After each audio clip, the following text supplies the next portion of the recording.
Assalamualaikum warahmatullahi wabarakatuh. Bismillahirrahmanirrahim. Sallallahu alaihi wasallam.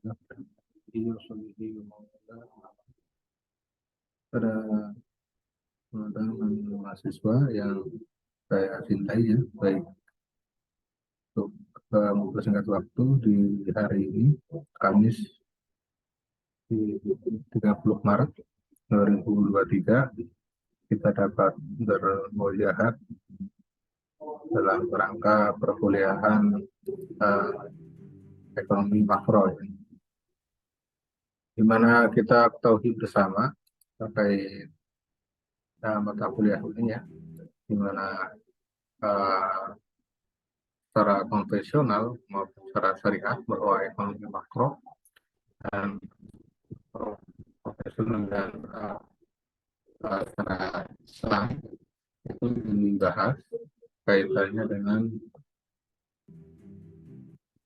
perubahan perilaku, atau juga kalau dalam ekonomi makro Islam itu pembahasannya terkait kebijakan ekonomi baik dari pengelolaan dan pengendalian, serta uh, bagaimana konsepsi atau menyongsong perubahan dalam bangsa pasar, khususnya dalam kaitannya pembangunan ekonomi secara nasional di Indonesia khususnya.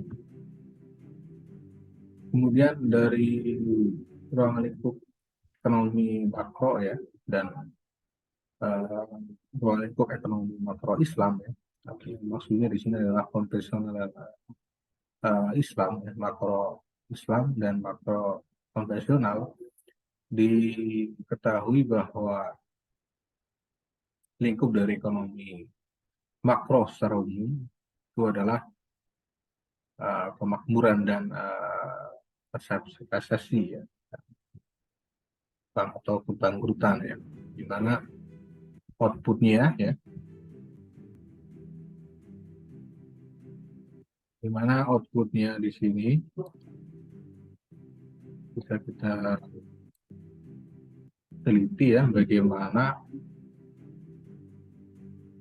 ekonomi makro menjaga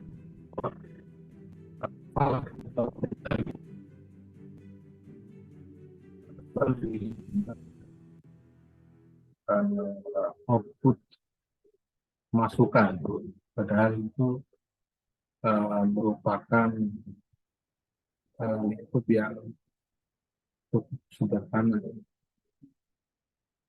Kemudian dalam lingkup ekonomi makro Islam ya, yang pertama yang perlu digarisbawahi adalah terkait permintaan dan penawaran.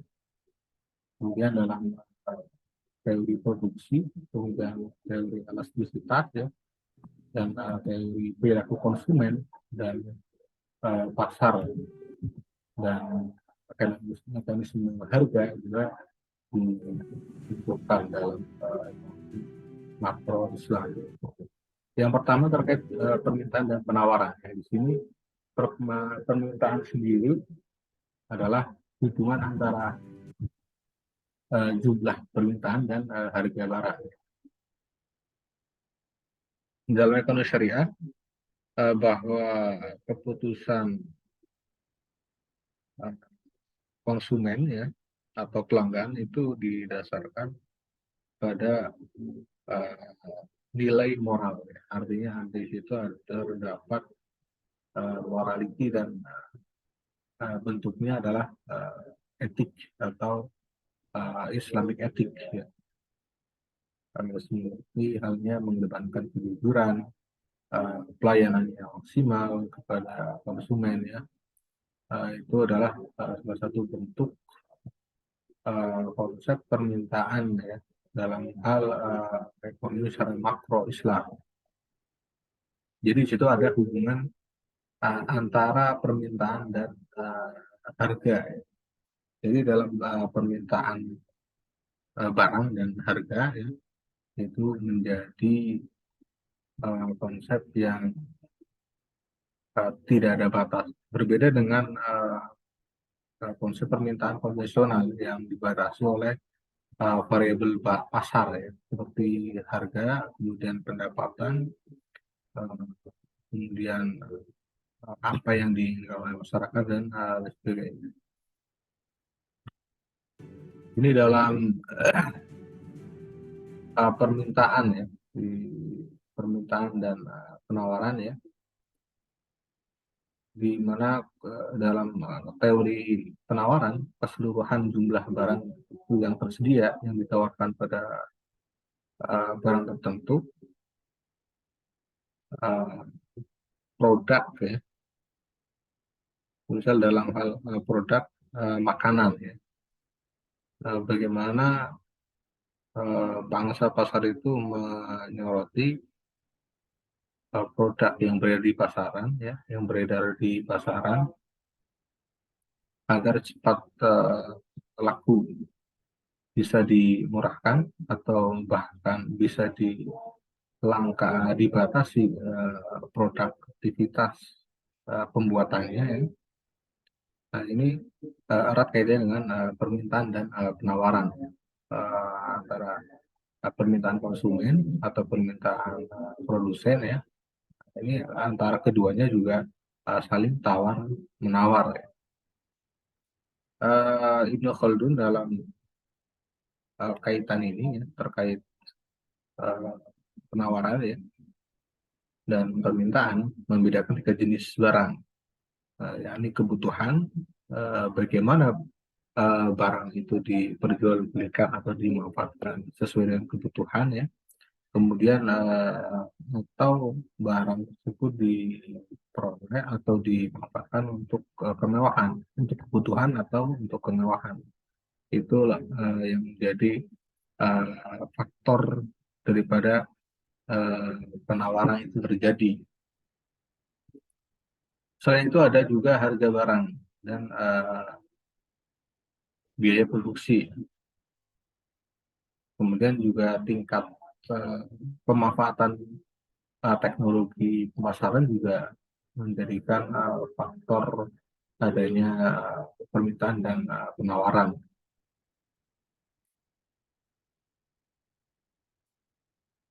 Di sini Ibnu Khaldun menerangkan dalam kitabnya di Khotimah,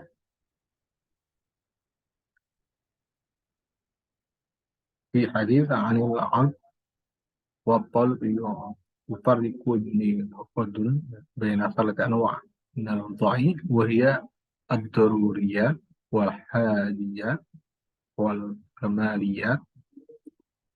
فإذا ازداد عند السكان فقلب أسعى الضروريات،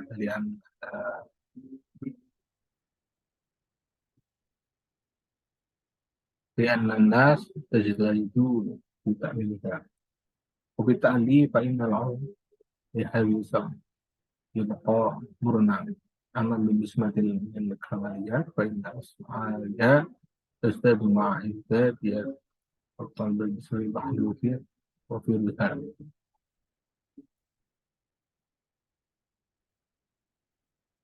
Jadi terkait penawaran dan permintaan ya, yang menjadi tolak ukurnya adalah atau menjadi faktor penyebabnya adalah harga barang. Di sisi lain ada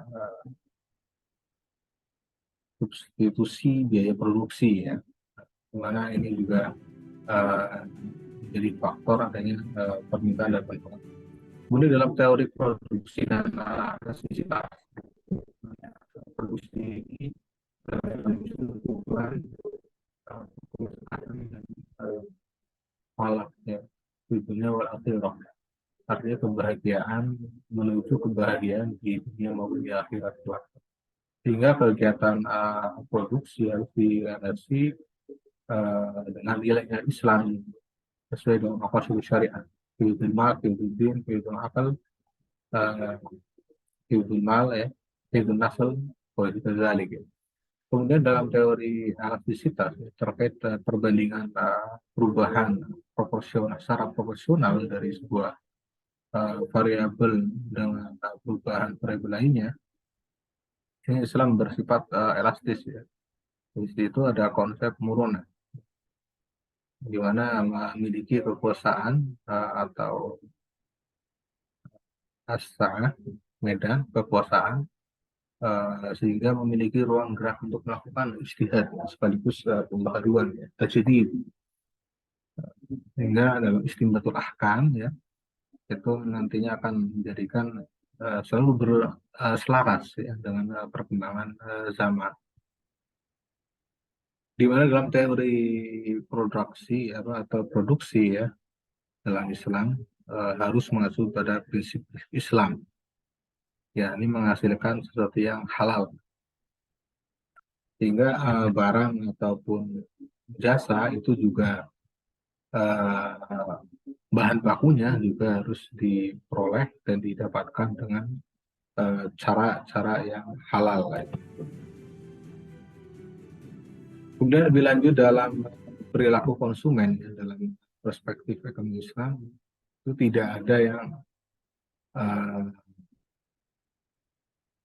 berlebihan, pemborosan anggaran, pemborosan pengeluaran ya, itu juga tidak diperkenankan. Israf juga sama ya, dalam hal berbuat baik kepada sesama juga tidak diperkenankan untuk menjadi seorang yang kikir ya. Kemudian mekanisme pasar dalam perspektif ekonomi Islam ini memandang bahwa pasar ya, kemudian negara dan individu atau pelaku usaha ya, dalam menuju keseimbangan tidak diperkenankan adanya subordinat sehingga salah satunya menjadi dominan dari yang lain. Jadi kesempatan yang sama ya antara pasar kemudian konsumen produsen ya itu dibebaskan sebebas-bebasnya untuk melakukan muamalah.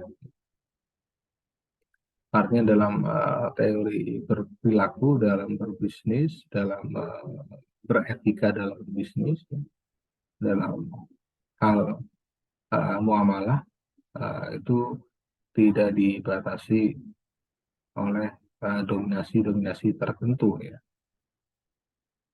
Kemudian batasan-batasan dalam persepsi konsumen muslim dalam hal konsumsi produk halal ya, itu adalah menjadi dururiyah atau menjadi prioritas utama kebutuhan umat Islam, menjadi andalan pokok adalah konsumsi halal.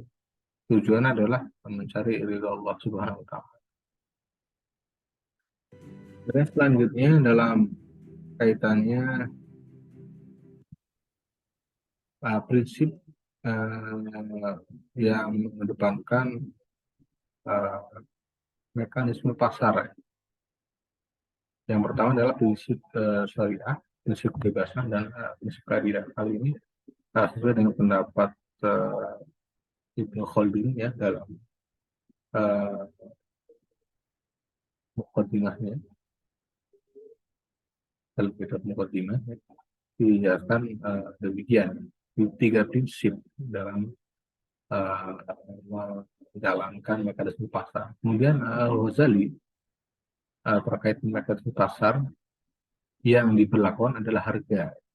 Jadi harga tersebut, harga pasar yang ditentukan oleh praktik-praktik pasar yang dibentuk oleh teori permintaan dan penawaran sebagaimana diterapkan teori makro ekonomi makro Islam di teori sebelumnya.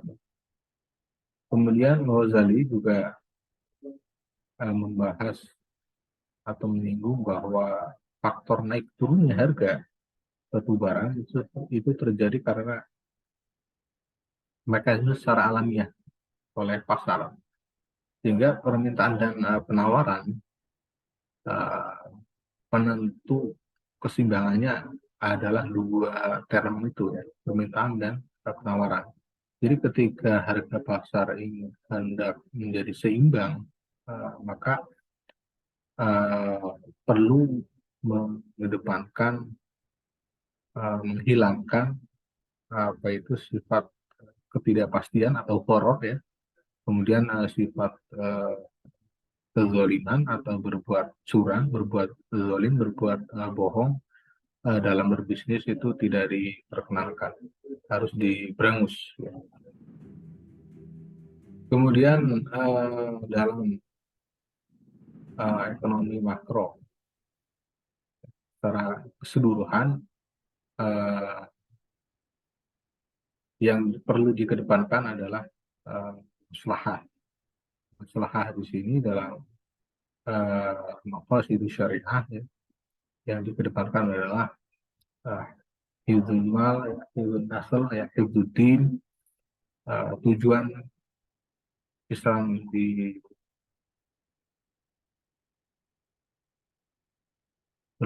di untuk melakukan muamalah. Jadi tujuan maqasid syariah dalam berbisnis perlu mengedepankan etika bisnis Islam yang mana ranahnya adalah dalam uh, ekonomi makro. Baik, cukup sekian saya kira. Semoga bermanfaat untuk pertemuan kali ini. Selamat menunaikan ibadah puasa bulan Ramadan 1444 Hijriah. Semoga kita selalu diberi kesehatan, panjang umur, kurang lebihnya mohon maaf. Wassalamualaikum warahmatullahi wabarakatuh.